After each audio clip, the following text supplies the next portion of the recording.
زما یو ماشومه لور وه نور بچی مې نو دا به ما سره په لاس سملاسته ما سره به یې خوراک کو دې ما له رامنډې کړې چې زما خپو کې کړو ته د کتل بیړو ته لاسونو کې زنځیرونو ته بابا ستا خو په لاسو خپو کې زنځیرونه دي وی زما جامو ته چې په وینو رنګ بنګو کتل او زما کمیس یې اوچت که وی ما ته وی چې بابا ملا خو دې غلبیل غلبیل د سوری ده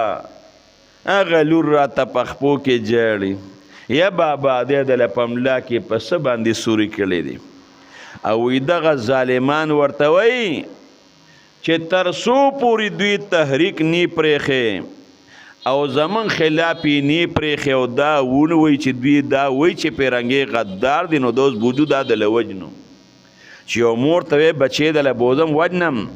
پلار ته بچې دله وجنم ښځې ته وی خاوند دله وجنم بچي ته وی دا دې بوزم دله وجنم په هغوی به څه تېرېږي او یا دې ووایي چې موږ دا تحریک نه چلو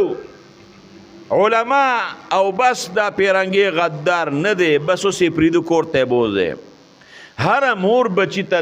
مینت کوي بچې زما دپاره و چې پیرنګې غدار نه دی هر پلار بچی ته وایي بچې زما دپاره و چې پیرنګې غدار نه دی وایي دا لور ما په خپو کې غړي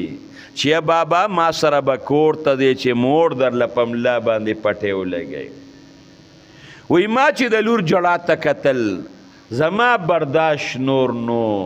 وی ښځې ته مې اشاره کوله چې دا ما ناخوا که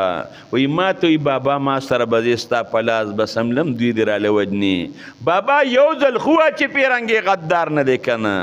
وی زما د سترګو نوښ کې بیږي وي ما چې دې ځمکه کې ورننوتې دا به ښه وي خو چې دا تکلیف نه وي